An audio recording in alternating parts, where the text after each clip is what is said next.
Chilling tales for dark nights.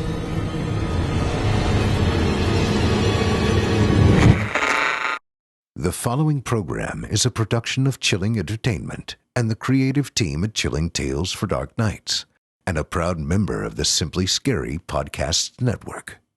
Visit simplyscarypodcast.com to learn more about this and our other weekly storytelling programs, and become a patron today to show your support and get instant access to our extensive archive of downloadable ad-free tales of terror. Thank you for listening, and enjoy the show.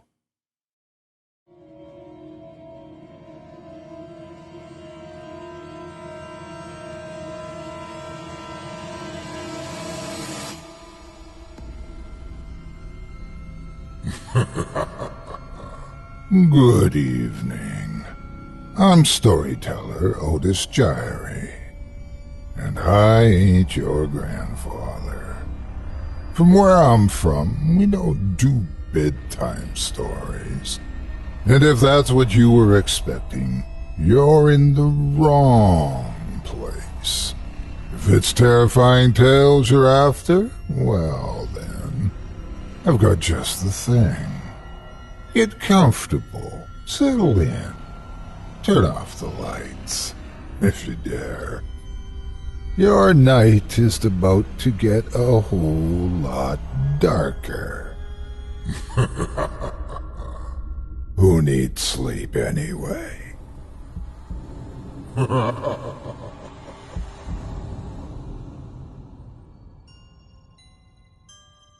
On tonight's episode of Scary Stories Told in the Dark, I bring to you the first 3 chapters of an epic 9-part series by author Jasper DeWitt entitled The Patient That Nearly Drove Me Out of Medicine.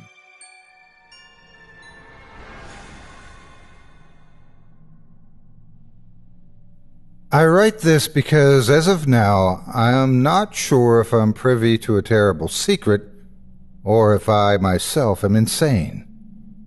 Being a practicing psychiatrist, that would obviously be bad for me, both ethically and from a business standpoint. However, since I cannot believe I'm crazy, I'm sending this story to you because you're probably the only people who would even consider it possible. For me, this is a matter of responsibility to humanity.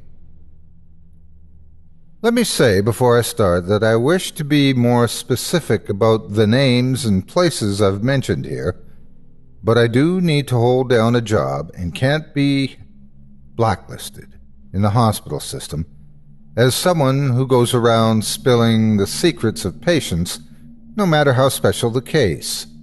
So while the events I describe in this account are true, the names and places, well, they have to be disguised in order that I can keep my career safe while also trying to keep my readers safe. What few specifics I can give are this. My story took place in the early 2000s at a mental hospital in the United States. I was, at the time, going through my residency and was assigned to assist the actual presiding physicians with their various duties, including therapy, prescriptions, etc. Normally, a resident doesn't do any actual medical work on their own. You're just supposed to watch and learn, for the most part. However, at this hospital, the staff was stretched so thin that I actually ended up less an assistant to the presiding physicians and more an unofficial equal of theirs, since I got little to no assistance with the patients I was assigned to treat. This might have upset some residents, but actually I found it very refreshing. I'd graduated from one of the top medical schools in the country and had taken this position primarily because I wanted to stay close to my then-fiancée, who was just finishing up her senior year at college, and this was the only hospital near her school. My professors tried to talk me out of it, saying such an appointment was beneath me, and that I could have better prospects, but my heart won out over my wallet. Besides, I told myself it'd just be a job I'd take for a year until my fiancée had completed her studies and would be free to move on with me. About this much, at least, I turned out to be right. Even so, if I'd known what that year would hold, I'd have reconsidered. It probably won't surprise you that working in a mental hospital, especially an understaffed one, is both fascinating and dreary.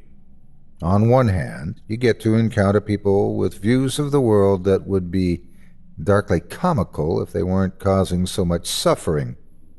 One of my patients, for instance, tried desperately to tell me that an undergraduate club at a certain elite university was keeping some sort of giant man-eating monster with an unpronounceable name in the basement of a local restaurant, and that this same club had fed his lover to it. Actually, the man had seemingly had a psychotic break and killed his lover himself, but it wasn't any good telling him that.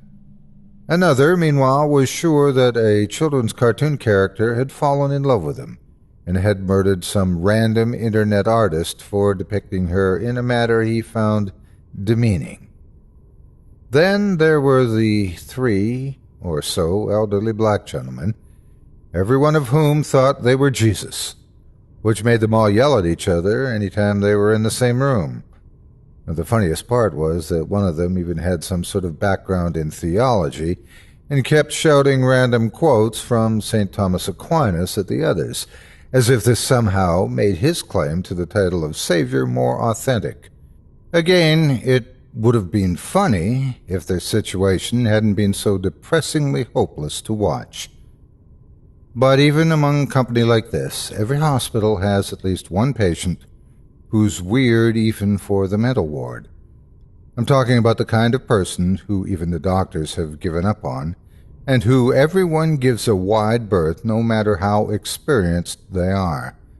This type of patient is obviously insane, but nobody knows how they got that way. What they do know, however, is that it'll drive you insane trying to figure it out. Ours was particularly bizarre. To begin with, he'd been brought into the hospital as a small child and had somehow managed to stay committed in the hospital for over 20 years, despite the fact that no one had ever succeeded in diagnosing him.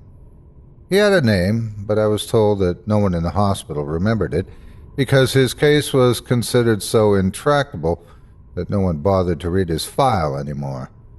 When people had to talk to him, they called him Joe. But no one talked to him because he never came out of his cell, and pretty much everyone was encouraged just to stay away from him, period. Apparently, any kind of human contact, even with trained professionals, made his condition worse. The only people who saw him regularly were the people who had to change his sheets or who had to make sure he took his medication. These visits were invariably eerily silent, and always ended with the staff involved looking like they'd drink at a liquor store, given the chance, once they'd finished. Being a young, ambitious doctor with a lot in the way of grades and a little in the way of modesty, I was fascinated by this mystery patient, and as soon as I heard about him, made up my mind that I would be the one to cure him. At first, I only mentioned this as a sort of a passing, half-hearted joke, and those who heard me duly laughed it off as cute, youthful enthusiasm. However, there was one nurse who I confided my wish to seriously. Out of respect for her, or for her family, I'll just call her Nessie, and it's with her that this story really begins. I should say a few things about Nessie, and why I told her in particular about this. Nessie had been at the hospital since she first emigrated from Ireland as a newly minted nurse in the 70s. Technically, she was a night nurse, but judging from the hours she'd worked, you'd think she lived at the place and seemed to always be on hand. She was also an immense source of comfort to me and the other residents who weren't used to working on a mental ward at all, let alone one that was so understaffed. But Nessie seemed to know how to solve practically any problem that might arise. If a raging patient needed calming down, Nessie would be there, her fading black hair done up in a no-nonsense bun, and her sharp green eyes flashing from her pinched face. If a patient was reluctant to take his medicine, Nessie would be right there to coax him into it. If a member of the staff was absent for an unexplained reason, Nessie seemed to always be there to cover for him. If the entire place had burned down, I'm pretty sure Nessie would have been the one to tell the architect how to put it back just the way it had been. In other words, if you wanted to know how things worked or wanted any advice of any kind, you talked to Nessie. This alone would have been reason enough to make me approach her with my rather naive ambition, but there was one other reason on top of all of that, I have said, which is that Nessie was the nurse on the night shift who'd been given the task of administering medication to Joe himself, and was thus one of the few people who spoke to him on any sort of regular basis. I remember the conversation distinctly. Nessie was sitting in the beaten-up hospital cafeteria, a worn styrofoam cup full of coffee held in her surprisingly firm hands. I could tell she was in a good mood because her hair was down, and Nessie seemed to adhere to the rule that the more tightly wound she was, the more tightly her hair should have been done up. For her to leave it undone meant that she was probably as relaxed as I'd seen ever in months. I filled a cup of coffee for myself, then sat down opposite her. Noticing me, her face opened into a rare, unguarded smile, and she inclined her head in greeting.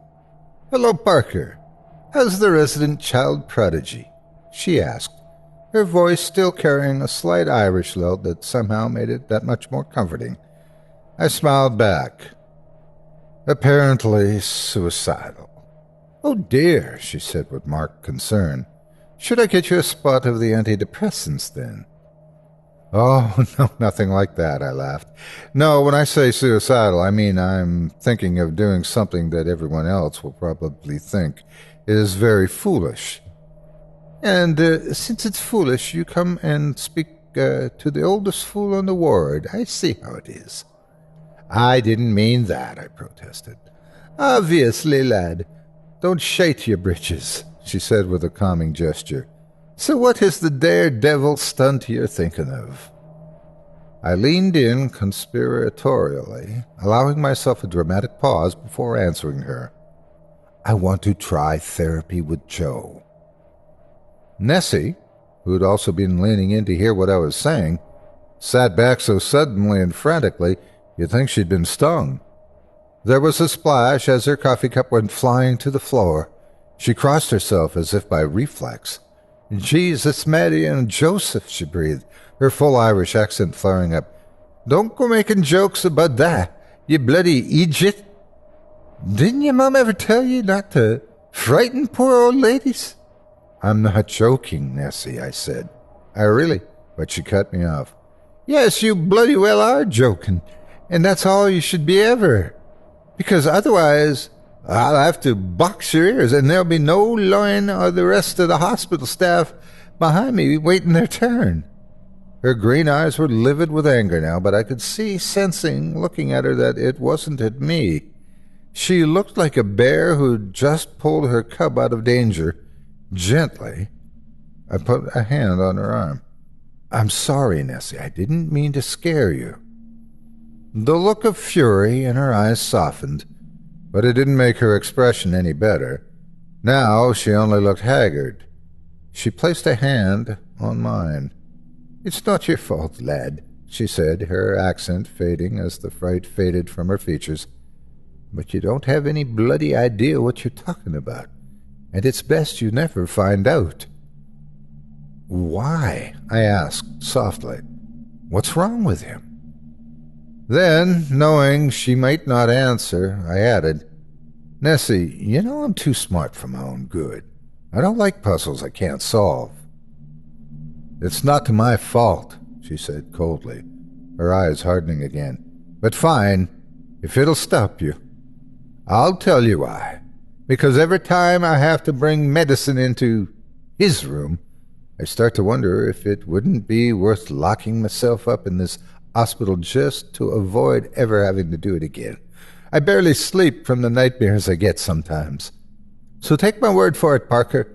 that if ye're as smart a lad as ye think ye are, you stay away from him, otherwise you might end up in here with him, and none of us wants to see that." I wish I could say her words weren't in vain, but in reality they only made my curiosity burn hotter. Though suffice to say, this was the last time I openly discussed my ambition to cure the mystery patient with a member of staff. In fact, now I had an even better reason.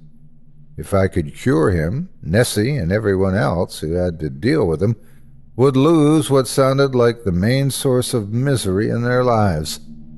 I had to find the records on him and see if I could come up with a diagnosis.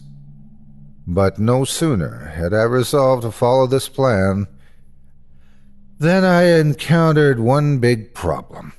Since no one had bothered to remember his name, requesting the file would be tricky under the best of circumstances.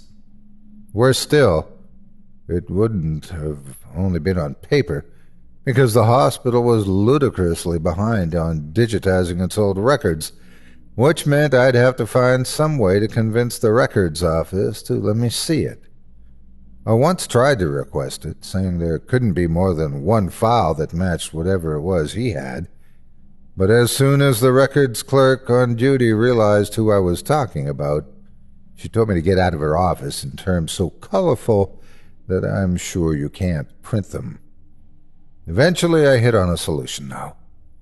The records clerk who screamed obscenities at me generally only worked Monday to Friday, and was replaced by someone else on the weekends. I still had no idea what to look for, but decided to act on a hunch that the name Joe must have come from somewhere. Of course, I couldn't go in and ask to see every patient whose name could have been shortened to Joe without arousing suspicion, but I knew the records clerks would probably expect residents to ask stupid questions. I put in a request to take the following Saturday off, which was swiftly approved, and waited with high anticipation. When the day finally rolled around, I rushed to the hospital records room. There I asked the very apathetic old man now sitting in the records office if he'd let me have a look at the J section, because I thought one of the old guys who thought he was Jesus might have seized on that name due to it being somehow close to his own real name. It was a ridiculous theory, even for a first-year psych major, but the record guy was obviously too interested in getting back to whatever he had stashed under the desk to care. He let me in, gave me directions to where to go, and slurred at me that I better put the effing file back when I was done, before slouching back in his chair. I didn't need telling twice. I almost ran to the section he'd indicated and quickly started sorting through the massive number of files with either Joseph, Jonah, or even Joe as their listed names. I immediately ignored anything that had been entered after 1990, since I knew the patient we had was supposed to be older than that, but this still left me with hundreds of files. However, most of these were easily dismissed as well, since most of them bore documentation showing that the patients involved had either died or had been discharged.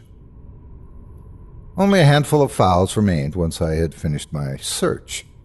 2 referenced paranoid schizophrenics who I recognized as 2 of the Jesus trio.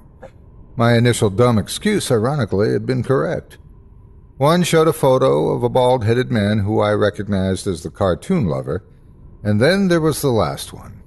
I won't write the patient's full name, but his first name was indeed Joe. He'd been admitted first at 1982 at the age of 6, and he was marked as still in hospital custody. The file was so covered in dust I doubt anyone had opened it in a decade, and so thick that it looked like it might burst.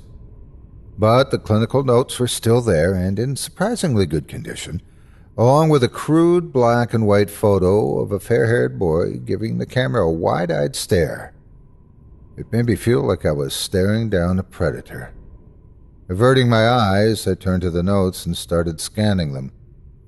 Reading these, I saw that the many doctors who told me that there was no diagnosis for what Joe suffered from had been actually misstating the truth.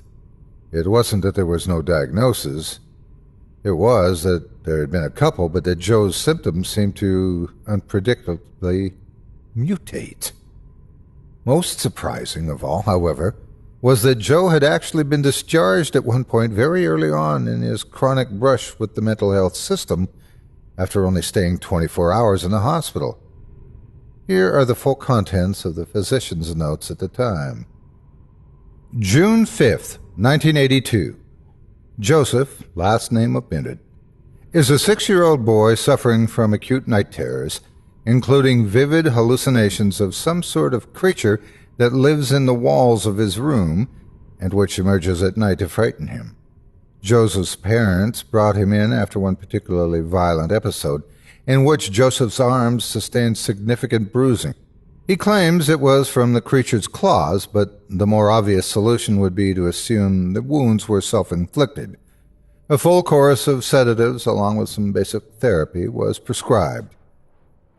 June 6, 1982. In his therapy sessions, Joe was quite cooperative, though it took some time to get him to be receptive to the attending physician's explanation that the monster he thought he saw was really only his imagination. Even if the therapy didn't take, though, the sedatives seemed to work, so we'll be releasing him after monitoring him for an additional 24 hours. I almost laughed. It seemed ridiculous that such a brief set of entries would become the prelude to decades of horror. Nevertheless, I pressed on. The notes indicated that Joe was apparently discharged after the additional 24 hours as promised. There was also a reference to an audio tape of Joe's one therapy session, the number of which I was careful to write down in the notebook I'd brought with me.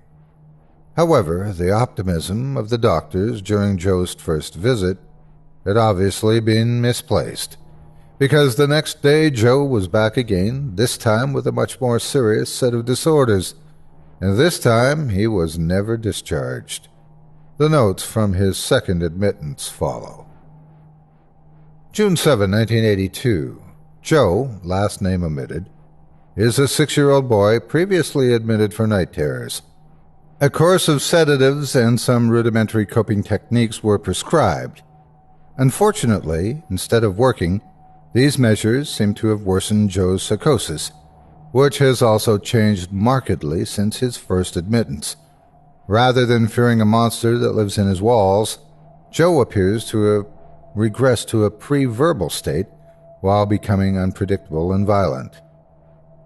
In his first few hours of being admitted, Joe has already assaulted numerous members of staff and has had to be restrained. It is notable that despite his being too young to know what he is doing, all his attacks have been on parts of his target's anatomy that are typically fairly vulnerable and or sensitive to pain. The one exception was an elderly nurse who he kicked in the shin, but even this fairly routine bit of violence had an unintended consequences, as that particular nurse had just had extensive surgery done on her shin and had to be sent home in a wheelchair as a result. We have attempted therapy, but after one session, Joe made no progress. Instead, he only made bizarre clicking and scratching noises and seemed incapable of bipedal movement throughout the entire session. Eventually, he became violent again and had to be restrained. Furthermore, his condition degenerated when he was moved back to his room as one orderly, Ashley M., broke hospital protocol and told him angrily that he was a bad little boy for kicking and punching so much.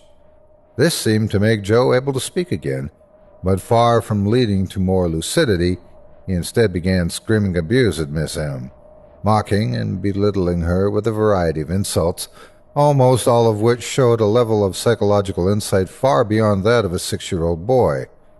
They were so nasty that Miss M. herself requested leave and subsequently entered therapy herself, claiming that the words Joe had used had triggered traumatic memories for her. Joe's violence, combined with this variety of psychologically targeted abuse, suggested either some variety of child abuse or else that he is a sociopath with paranoid delusions. Further study is needed. Now fascinated, I flipped to the entry for the next day. June 8, 1982. Joe continues to make no progress. However, we now believe we are dealing with at least some variety of sociopath, and a very precocious one at that. Today, when brought in for therapy, Joe began verbally assailing his therapist, Dr. A, much the same way he had attacked Ms. M. However, the content of his insults were completely different and, once more, targeted with a high degree of precision at Dr. A's personal issues. Fortunately, Dr. A was able to disengage from the attacks and try to use them as a means of inquiring about the state of Joe's mind. He was able to learn nothing from this and eventually released Joe from therapy in disgust. Dr. A later stated that the whole episode made him more tempted to break his 20-year-old AA pledge than any patient had in 20 years. No entries on Joe's therapy followed this one. Apparently one session had been enough to make the writer and attending physician give up in disgust. I shook my head. Even an understaffed hospital should put in more effort than this. Indeed, the only item from even the same year was a curt note from the chief of medicine to keep Joe isolated from the rest of the population. For 4 years after that, there was nothing. Anyway, where was I? Oh yeah, Joe's file, and the fact that it basically went dark for 4 years. Well, in 1986, the file started up again. It seemed funding cuts forced the staff to make patients share rooms. As such, there was a note from the new chief of medicine, Dr. A, instructing staff to find roommates who seemed unlikely to trigger whatever Joe's condition was. The staff evidently failed at this. The next memo that bore any content was also from Dr. A, and was addressed to a Dr. G, who I knew as the present chief of medicine. It ran like this. Memo dated December 14th, 1986, from Dr. A to Dr. G. I don't know whose idea it was to move Philip A into Joe M's room, but whoever it is, I want them fired. Putting a grown man with such serious anger issues in a room with a boy who's got such a powerful need to push people's buttons was obviously not going to have positive results, so now it seems we have at least one patient whose family might press charges if they ever found out what their son has been through. I take it you've heard the stories already about Philip needing to be sedated before he could make good on his promise to kill the little effing monster. I don't know what this will do to Joe's condition, but I can't imagine it'll be good. After this first disaster, records indicated that Joe had been paired with someone closer to his age, an 8-year-old boy who'd been admitted for disorganized schizophrenia. This apparently had a much worse result. Memo dated December 16, 1986, from Dr. A to Dr. G. Our insurer will not be happy if we get more incidents like the one with Will A. The one bit of good news in it, I suppose, is that the autopsy shows no sign of foul play. I suppose Joe's violent tendencies must have been toned down a bit, but even if the autopsy will probably absolve us of any blame, I worry that a good attorney will pick it apart in court. When was the last time an 8-year-old died of heart failure? Check with the nurse and pray we didn't give Will too strong a dose of something. Joe's next roommate was a girl of 12 who'd been admitted with post-traumatic stress disorder from sexual abuse by her father. There was a note next to the new rooming arrangements instructing orderlies and nurses to periodically look in on the two because the girl apparently had a tendency to become violent at the slightest provocation. As it happened, she was the one who benefited from this protection. Memo dated December 18, 1986, from Dr. A to Dr. G. Fire every orderly on duty last night, except the one who caught them at it. I want him put in charge of the ward. You will personally take charge of Nadia I's treatment. Only an expert hand will be able to do anything after whatever that brat tried to do to her. And by the way, find out how he learned about that stuff. If the orderlies are talking about that sort of thing around juvenile patients, they need to be fired or reprimanded. 10-year-olds might develop urges like that early, particularly boys. But it's not usually urges toward anything that specific. In the meantime, make sure we put restraints on Joe M's room so he can't do anything like that again. The last roommate Joe had, who was drawn from the general population of mental patients, was a teenage meth addict who developed severe paranoid personality disorder, probably picked because he would have been easily able to overpower Joe if the boy tried to assault him. What's more, as a further precaution against that sort of assault, the two were placed in a room where they could be permanently restrained to stop them from hurting each other. However, this didn't go any better. Memo dated December 20th, 1986, from Dr. A to Dr. G. Firstly, have someone look into getting us stronger straps for our beds. After what happened last night with Claude Y, and everything else that's happened this past week, we're going to need to assure the public that nothing of this kind will happen again. Also, get the orderlies to go over the room one more time, because I'm honestly incredulous at the explanation they're giving us. I don't care how paranoid Claude was. There's nothing in that room that could scare him enough to make him chew through several different leather straps and throw himself out the window. The straps would be hard enough, even with an average adrenaline rush. But to force open a barred window? There had to be something wrong with the bars, or the bed, or the window.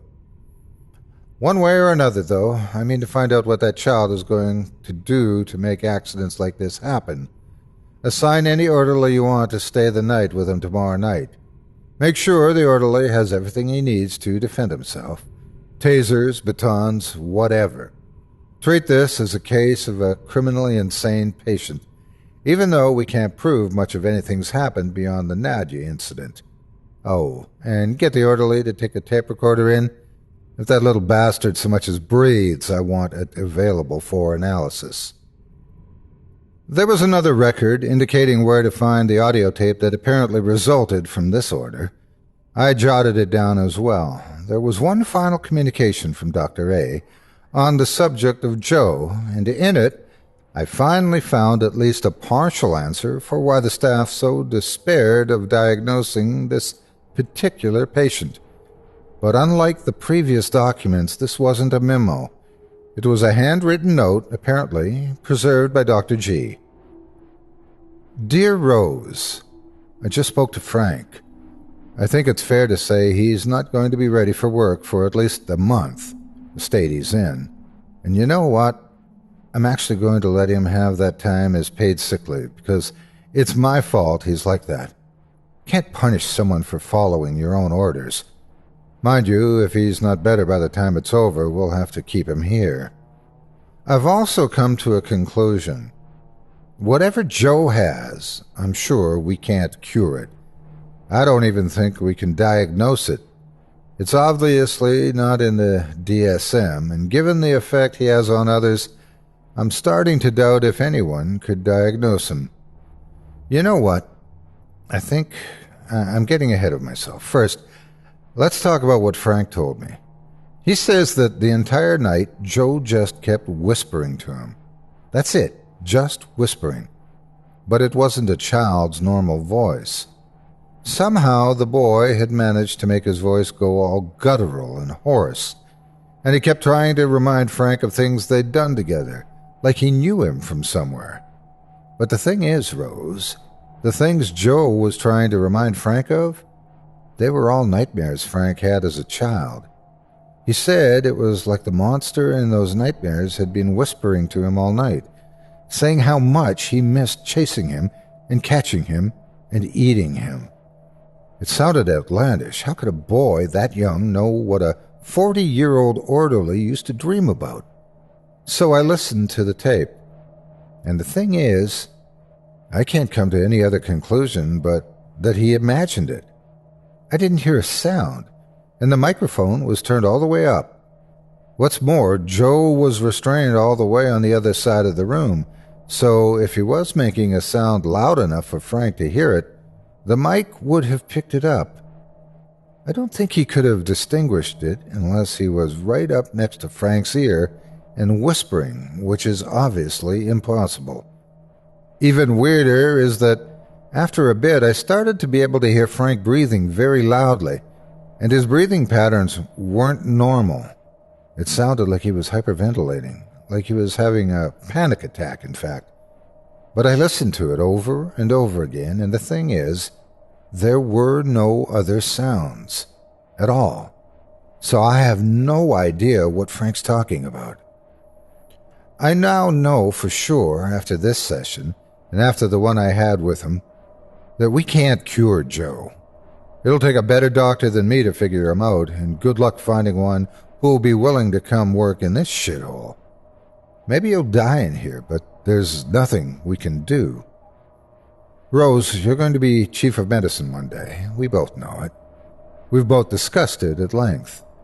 I know you'll be tempted to try to treat him yourself. Please don't. I don't want you becoming a nervous wreck too. Just keep him here at his parents' expense and feed them whatever store you have to. They're rich enough to afford a lifetime of care. Even if they somehow go poor, find room in the budget. I couldn't have it on my conscience if I knew I'd had him in my care, and he somehow got out to cause trouble in the real world with whatever he has, just because we failed. Promise me, Rose. Thomas.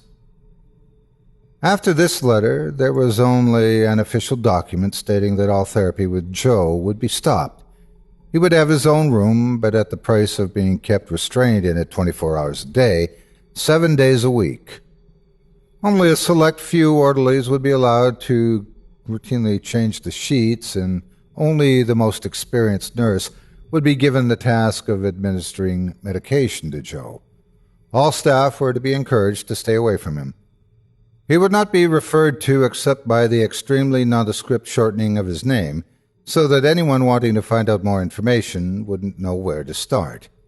It was, in short, everything that I'd observed since arriving at my new workplace. Even so, if I'd been intrigued before, I was hooked now. Here lay the possibility of discovering a previously undocumented disorder. Not merely a permutation of something already in the DSM, but something new entirely. And I had a patient zero under this hospital's roof. My choice of residency now seemed almost an act of God. There was just one thing to do now. Listen to the audio tapes I'd seen referenced. I immediately went back to the file clerk and showed him the record numbers for these, expecting to get them fairly quickly. However, to my surprise, after he'd typed in the numbers on his computer, his brow furrowed in confusion, and he walked back into the records without a word. Some half an hour later, he returned, looking even more confused. "There's nothing under those numbers, son," he said. "Never has been. You sure you wrote them down right?" I was quite certain I had, and anyway, I couldn't risk another trip that could alert him to which file I'd been looking at. Besides, if they had ever been there, it would make sense that they might have been destroyed or removed, given their connection to the hospital's biggest problem patient. I faked a tired grin and shook my head at the record keeper. "Someone's playing a joke on me," I said. "Sorry for wasting your time, sir." I walked out of the records office and snuck discreetly out of the hospital. I didn't want to be seen by someone who might wonder what I was doing there on my day off. Besides, I needed time to think about what the file had said before making any sort of attempt at speaking to its subject. That Joe had started with some sort of empathy-based disorder was obvious. What was confusing was how extreme it was. His emotional empathy, that is, the ability to feel what other people were feeling, was obviously non-existent. If he had been making people kill themselves and trying to rape a girl before he even knew what rape was. But his cognitive empathy? i.e. the ability to recognize what others were feeling, must have been unbelievable, almost superhuman. Not only could he spot another person's insecurities, but he could predict with perfect accuracy how to exploit them in order to cause maximum distress. It was the kind of skill I'd have expected to see in a trained CIA interrogator, not something spontaneously developed by a young child. More puzzling still had been his apparent shift in tactics right after his disastrous encounter with his first roommate. Prior to that, the numerous therapy records had all indicated that his preferred approach was to induce feelings of anger or self-hatred in his victims. Yet immediately afterward, as if his modus operandi had changed on a dime, he switched to inducing fear so extreme it would trigger a fight-or-flight response. Why this sudden shift in approach? What had happened to change his symptoms? And that was assuming it had even been him who'd made those feelings of fear trigger. The fact that the orderly's encounter with him revealed only radio silence made the puzzle deepen. I went back and looked at the record of the first roommate. The implication was clearly that Joe had been assaulted. Could that assault have made him have a psychotic break and go catatonic? But then how to explain the obvious sexual assault of the following night? These were all questions I knew had plagued Joe's physicians for years, so the prospect of solving them in a single night without so much as talking to him was likely impossible. Still, my mind ran over them again and again, long after I tried to curl up in bed and fall asleep. Eventually, I drifted off. This didn't help. Probably because of the reference to the orderly's negative experience, one of my childhood nightmares resurfaced that night. I'd glance over it, only it has relevance to what happened later, so I'd better explain. When I was 6, my dog Marty drowned in a nearby river. We'd been out playing fetch nearby, and in one particularly exuberant moment, I threw the stick so far out of sight that I couldn't see where it had gone. As it happens, it had landed in the river, and there'd been a rainstorm the night before, so the river was particularly turbulent. All of this is to say that when Marty ran to grab the stick, he got swept under by the current, dashed his head on some rocks, and drowned before being fished out a mile or so downstream. I'd known something was wrong when he didn't come back with a stick, and my parents tried to protect me from the worst of it. However, when they brought the corpse round to the house, I somehow thought I could bring life back to my childhood pet, so I fought to see the body. I still regard the sight of Marty's bleeding skull as one of my early childhood traumas, though I've since made peace with my own role in his death. But that wasn't true at first, which is probably where the nightmare I'm about to describe came in. In the dream, I was standing on the edge of the river with Marty, but it wasn't just an ordinary river. Instead, it came alive and started trying to drag me under with long, wave-shaped, tentacle-esque arms. In the dream, I always managed to fight my way back to the shore, but Marty wasn't so fortunate, and I had to watch as he paddled and struggled with the tentacles strangling the life out of him. I wanted to jump in and try to save him, but as is often the case in dreams, what you want to do and what the dream lets you do are different things. As a child, I would always wake up crying at the moment when his shaggy head vanished beneath the water. But the night after I found Joe's file, there was one more detail that jogged me out of sleep, and that was this. As Marty vanished, I could hear the river laughing. It was a throaty, moist, deep noise that sounded like it came from a throat that was in the process of rotting.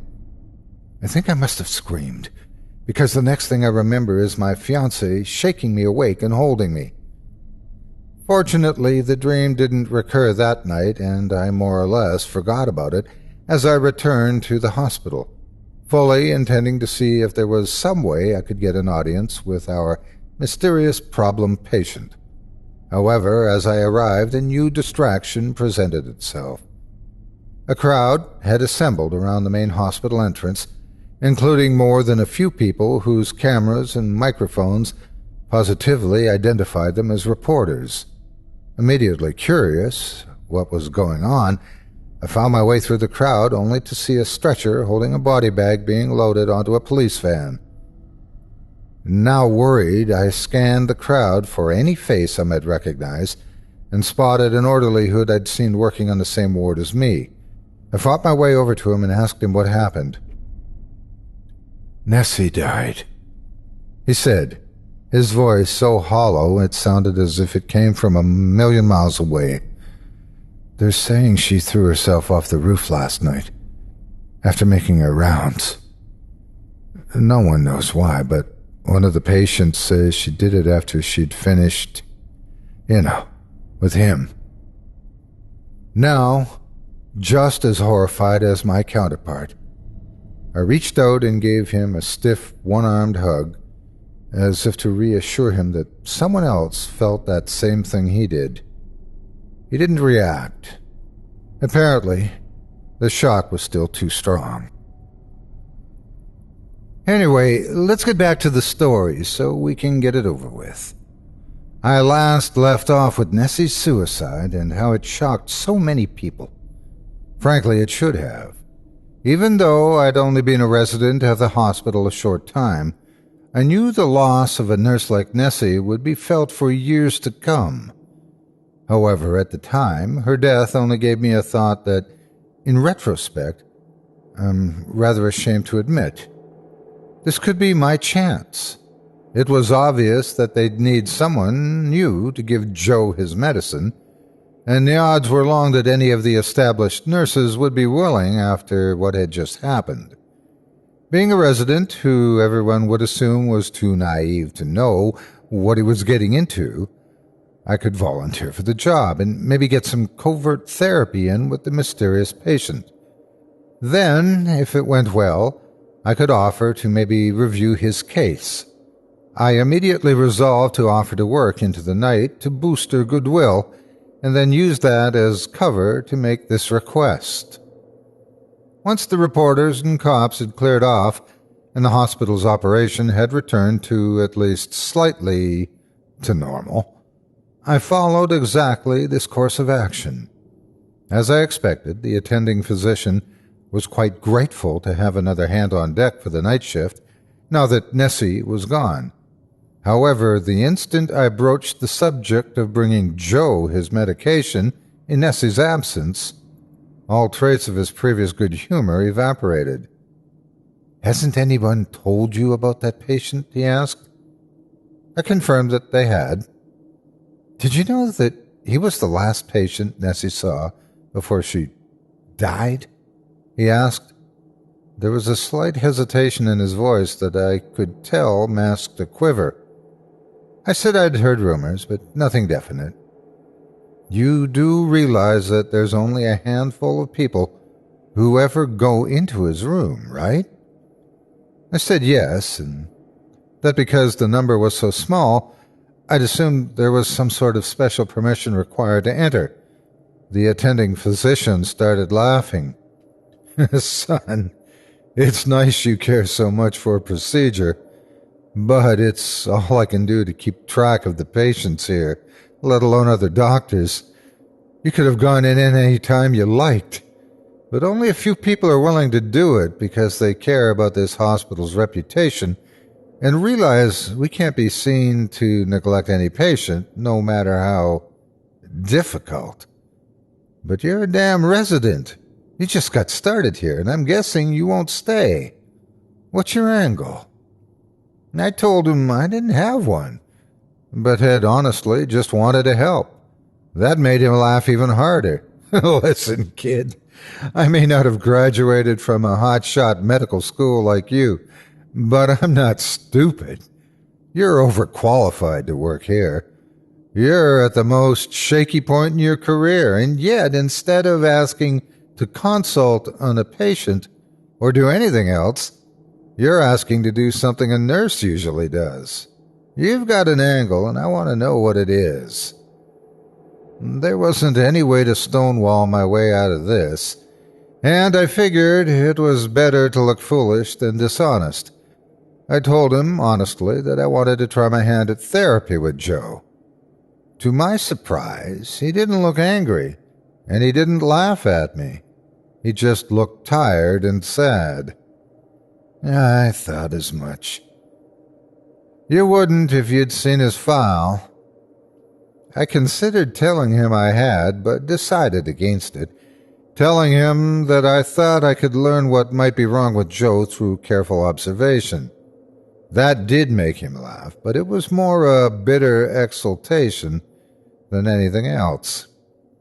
Trust me, son. Observation won't help you. We've been observing him for over 20 years, and we still can't figure out what's wrong with him.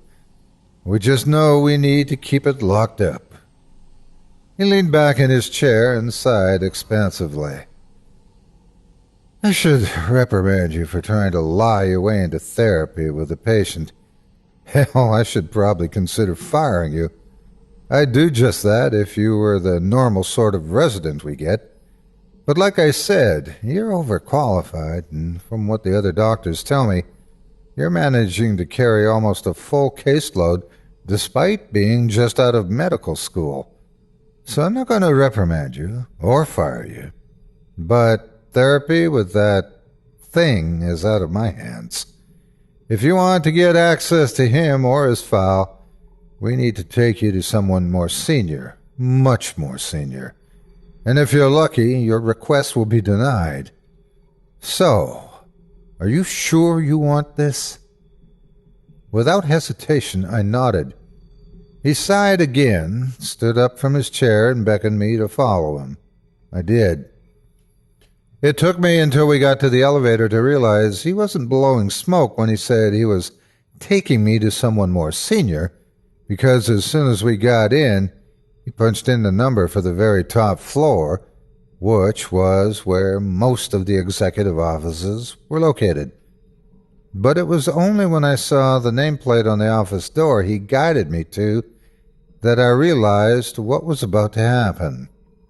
He was taking me to see Dr. G, the chief of medicine herself. A few smart knocks on the door by my guide were all that was necessary for Dr. G to open it and look up at him expectantly. Yes, what is it, Bruce? She asked in a voice as clipped and precise as her immaculately tailored skirt suit. My guide motioned to me. Rose, meet Parker H., he said.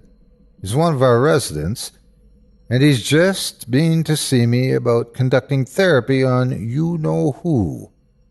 I told him we'd need to get you to approve it. Dr. G turned her eyes on me, and I got the distinct impression that she was unimpressed by what she saw. Thank you, Bruce, she said, not turning her eyes away from mine. I'll take it from here. She motioned me into her office mutely, and I walked in, taking one of the soft leather armchairs that sat before her desk. Dr. G sat opposite me, her eyes, once more, returning to my face, as if determined to peel it back and read my mind. It impressed me, at this point, that Dr. G looked like the last woman I'd ever have expected to come into her post as a psychiatrist. I could not imagine this woman emphatically coaxing painful memories from damaged people. She didn't even look like she knew what empathy was. More than that, her entire effect was as cold and as intimidating as most psychiatrists are warm and soothing. Judging by the dates on the file I'd seen, she had to be at least in her early 50s, but she didn't look a day over 40, with shoulder-length auburn hair, piercing green eyes, and a round but slightly pinched face. I also noted that she was very tall, taller than me with the help of the pair of businesslike black heels she was wearing, and rail thin with a body that looked more like it belonged on an Olympic athlete than a doctor. If I'd been older, I probably would have found her attractive, but as it was, Her hawk-like stare only had the effect of making me aware how painfully young and inexperienced I was. It was like being X-rayed by a very judgmental machine. After a few moments of considering me, she finally spoke. So let's start with the questions you're least likely to fuck up first. You just started here after graduating from medical school? I said I had. Which medical school? I told her. She raised her eyebrows. And why would a graduate of someplace like that want to work here?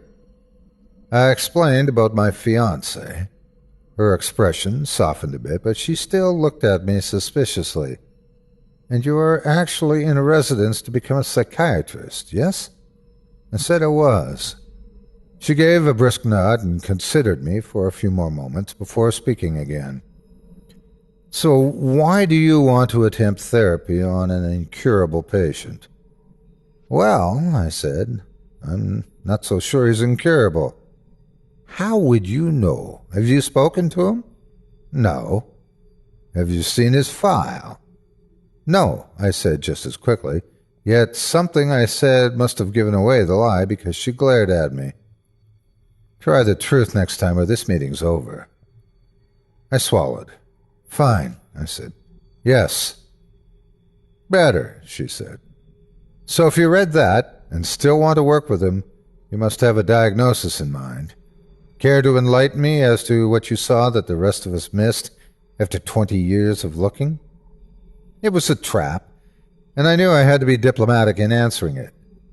I don't think you missed anything, I said quickly, but the file says he was last treated in the 90s. The DSMs have been revised since then, as you know. Stop patronizing me and get to the point. I swallowed. I think your first diagnosis might have been right, and might just be dealing with a very, very sophisticated sociopath. More sophisticated than we knew they could get in the 80s. There's obviously also sadistic personality disorder, and he may have some sort of psychological progeria, which makes him seem more adult.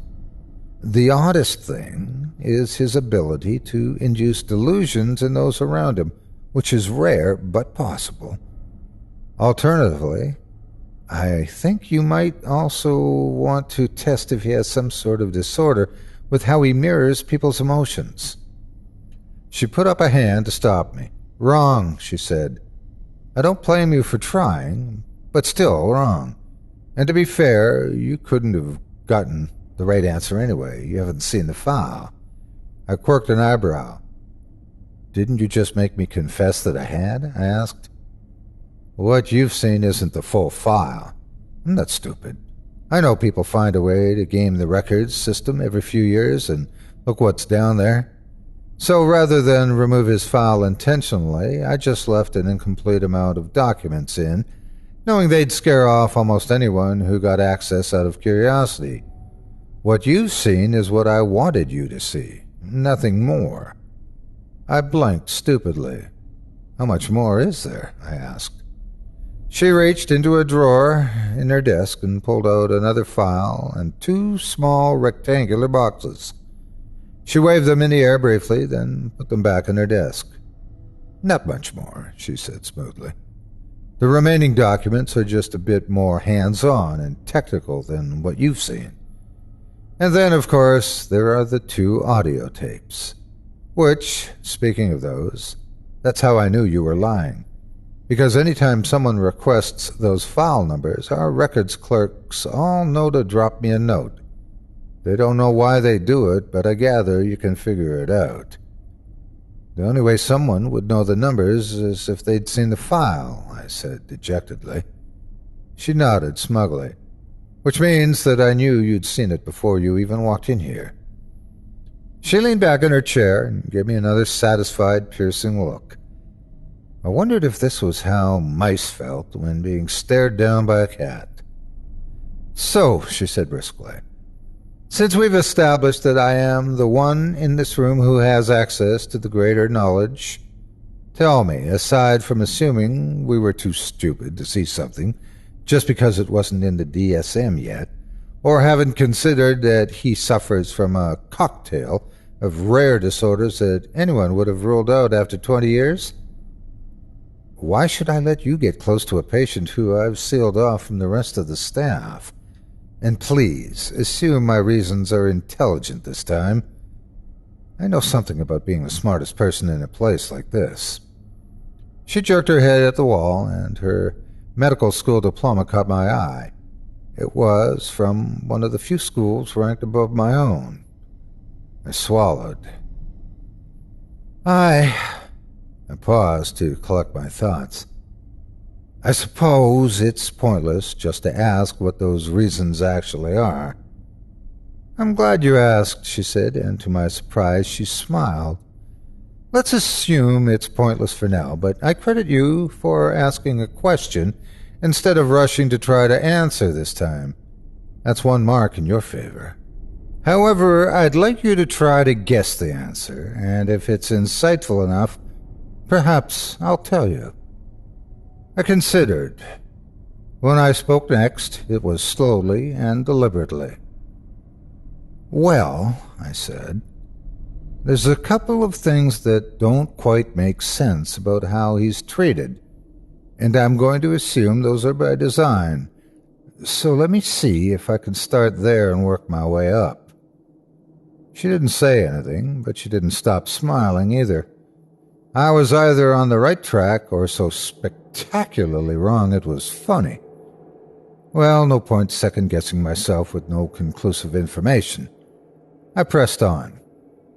Let's start with the fact that the doctor who brought me to you said that anyone can talk to him if they want to, but nobody actually does, I said.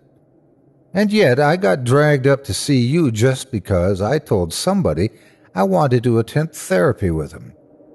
Theoretically, therapy can involve nothing but talking to someone, but if anyone's allowed to talk to him, then that must mean that you think he needs something other than talk therapy, or at least on top of it, something that requires hospital resources beyond just a doctor's time. You're on the wrong track, she said, rolling her eyes. Fighting the urge to winch, I started again. All right, so maybe you don't need more than just talk therapy to treat him, I said, speaking more slowly this time as I tried to work the puzzle out. And anyway, you still discourage talking to him so heavily that I'm betting there's something dangerous about even doing that. But even if he's fine in small doses, someone randomly talking to a patient doesn't mean therapy. I can walk up to a catatonic patient and start talking to him, but that doesn't make him my patient. If I'm not responsible for him just because I tried talking to him. But if I formally take him on as a patient, then I've got a lot more responsibility both for his treatment and for making sure it doesn't go wrong. Maybe his family could sue us if we did something really wrong. On the other hand, she was starting to interrupt, which meant that my last 4 words probably sound more panicky than they should have, but they had the desired effect. She shut her mouth and continued listening. I exhaled slowly. On the other hand, I continued, you already think he's incurable, so I'm guessing other doctors have tried everything they can with him, and he hasn't been removed from your custody yet, so worries about his family being dissatisfied must not be a factor, which means there's someone else you're protecting. All at once, a bolt of realization hit me. There must be, because there's a note in the file from the last chief of medicine to you saying that even if his family stopped paying, he should be kept here at the hospital's expense in order to protect the outside world from him. But that still doesn't explain why you'd be so anxious about preventing doctors from taking him on as a patient. We're supposed to handle things that most people can't, after all. Words were tumbling out now, and I doubt she could have stopped me if she wanted to, but she showed no sign of wanting to. If anything, she looked almost proud. "Unless the problem is even more dangerous for us," I went on excitedly, "which isn't a normal problem to have with a psych patient, but it's pretty normal if you're dealing with someone who's under quarantine for a highly contagious disease. Those people really are kept off limits except to people who follow the proper procedures to treat them safely because of the increased risk from prolonged exposure. Just being in the same room as an Ebola patient for a few minutes doesn't guarantee you'll get infected, but spending hours trying to treat him without proper procedure is practically a death sentence. Similarly, judging by the way you've set everything up, talking to this patient for a few moments probably doesn't put anyone in danger. But I saw what happened to his last nurse. She was exposed to him every night and ended up committing suicide, which means you're worried about us taking him on as a patient because it means prolonged exposure, which we're more at risk from him driving us to do something like what she did." I stopped suddenly and felt a creeping chill run over me. "Dr. G, if there were others who treated him, can I ask what happened to them?" She lifted her hands and clapped slowly. "Now that's a question I can answer," she said softly, and I had to repress a double take. Her voice was no longer sharp, but instead sounded suddenly vulnerable and mournful. Slowly, she reached into her desk, pulled out the same thick file, opened it, and began to read. "Dr. A obviously did the initial diagnosis, or attempted it anyway," she said. "But you probably noticed the 4-year gap after that. Well, believe it or not, we didn't leave him completely alone during that time. People did try to treat him. In fact," and she swallowed hard, "I was the first. As soon as I finished my residency, Dr. A sent me to try it, thinking I was smarter than anyone else in this place and could work it out. And he was right. I was smarter, but that didn't stop me from trying to swallow a bottle of pills from the nurse's office just 4 months into treating Joe. After that, Dr. A removed me and placed me on a mandatory paid psychological leave so that I could get therapy to recover from the experience. I spent a few more months in a private clinic before returning, and I was never assigned to interact with him again. After me, his next doctor spent a year trying to treat him. That ended when the doctor in question stopped showing up at work. It was found later, 2 days, when we filed a missing persons report. The police discovered him hiding in his house, suffering from what I gather must have been the after effects of a psychotic break. I say "I gather" because the instant they entered his house, he ran at them with a knife and was promptly shot to death. She paused, gave me a significant look, and went on. His next doctor only lasted 6 months before she went catatonic and had to be institutionalized here. I would say you might have treated her without knowing it, only she somehow managed to get hold of something sharp and slit her throat with it about a month before you started.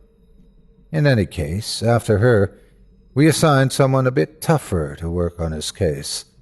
He had a military background and came to us from a hospital for the criminally insane. He lasted 18 months before he sent us a 1-sentence resignation letter and put a bullet through his own brain. She reached the end of the page and heaved a deep, deep, heavy sigh. After that, Thomas, Dr. A,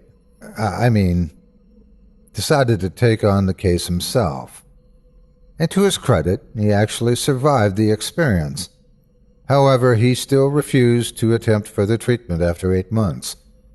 And when resigned as chief of medicine a few years later, he made sure his severance contract carried a stipulation that every chief of medicine after him would sign an agreement promising not to assign anyone to Joe's case who they don't personally interview for suitability first. Like all my predecessors, I have complied and refused to assign Joe a doctor without one of these screenings. Because you're right. His madness is contagious. I've seen it destroy my colleagues, and even the man who mentored and groomed me for the job I hold today. And it almost destroyed me. Her eyes met mine, and for a moment I saw something behind the cold, sharp woman she'd been. I saw a crushed, angry young doctor who'd thought herself brilliant just as I did, only to watch helplessly as one patient ruined her life and the lives of those around her. "What does he do to people, Dr. G?" I asked softly. "If his madness is so contagious, I'd like to know what I should be afraid of. Maybe I can guard against it." Her eyebrows shot up and a bitter smile came over her face. "I'm afraid I can't answer that, Parker," she said. "Unfortunately, that's only a question you can answer, and you've earned the right, much as I hate the idea of putting anyone else in danger. But you've shown enough brains that maybe you might be able to do something with them. So let me ask you, what do you fear most?" I tried to think, but nothing that came to mind seemed like something I feared most. I don't know." "Sorry, that won't do," she said. "If you're going to attempt therapy with him, you need to know the answer to that question first. It's your first line of defense. In fact, if you treat him, it's mine, too, because if I don't know the answer to that question, I'll have no idea what might be stalking my ward after your first therapy session. Try again. Take your time." An acute chill ran up my back. "You mean he can just tell whatever?" "Just answer the question." That was as close to a yes to my unspoken question as it could get. So I thought. I thought for several minutes, in complete silence, with Dr. G never doing anything to interrupt me. She seemed as fascinated by the answer to come as I was stumped. I thought of all the usual answers, of course, drowning, insects, fire, but one thing kept forcing itself back into my mind, the image of Marty paddling frantically against the stream as it sucked him under. That was the only one answer I could give. "I'm most afraid of not being able to protect the people I care about," I said finally. "I'm most afraid of being helpless to save someone." Dr. G raised her eyebrows with genuine surprise. "Interesting," she said. "And just now, is there anyone on my staff who you care about so much it would hurt you if they dropped dead? Don't bother being polite." Feeling chagrined despite her last instruction, I shook my head. She nodded. "I thought not," she said. "See that you don't develop any such attachments anytime soon." Without saying anything else, she pulled a blank sheet of paper from her desk, scribbled something on it, signed her name, and handed it to me. "As of now, you are Joe's new doctor," she said. "I will reassign you if you ask me to, on one condition. You must make an appointment with me and tell me exactly what he did that made you decide you were not fit to continue as his physician, in the most exacting detail you can." She reached into her drawer and pulled out 2 audio tapes and shoved them into my hands, along with the remaining file. "Oh, and Parker," she said, meeting my eyes, "try not to kill yourself first." To say that the doctor who brought me to see Dr. G was surprised when I walked into his office and showed him the piece of paper is a gross understatement. He looked so shocked and horrified that you'd think he'd seen a close relative murdered. Nevertheless, he was as good as his word, and he added Joe to my list of patients with no complaints, other than the customary warning not to let any other duties I had fall behind because of this new case. Then, as soon as he'd finished the paperwork, he gave me a very tired look. "I'm guessing you don't need help finding his room?" he asked, with more than a little irony. I shook my head.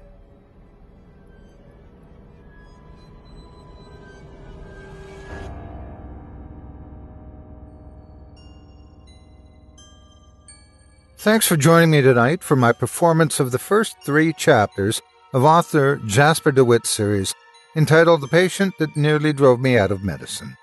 Join me again next week when we continue telling this thrilling story with the performance of the following 3 chapters.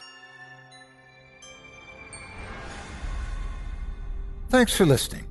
You've been listening to Scary Stories Told in the Dark, a production of Chilling Entertainment and the creative team at Chilling Tales for Dark Nights, and a proud member of the Simply Scary Podcasts network.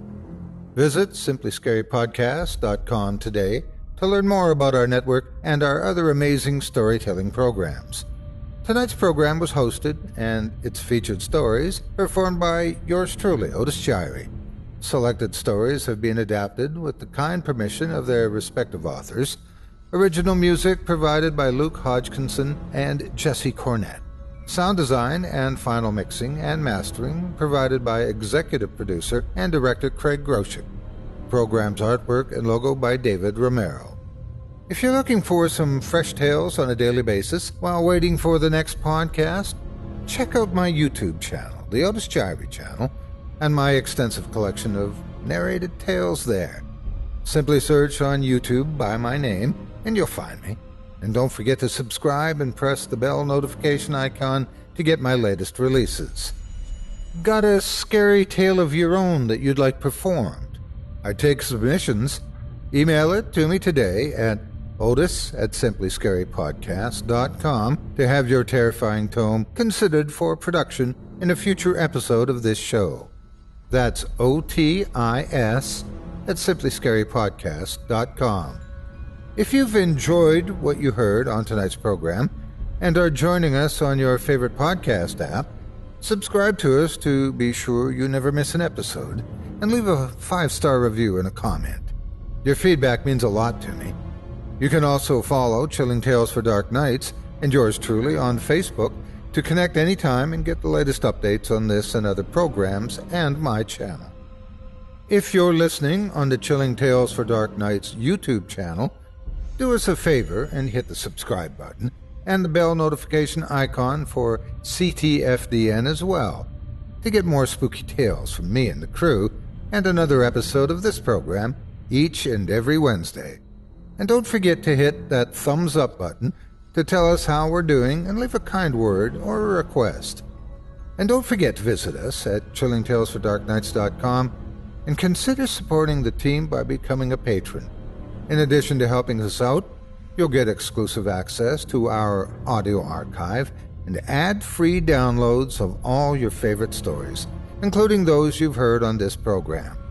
As for me, I'll be back next Wednesday with more terrifying tales to keep you up all night. But that's all right. Who needs sleep anyway?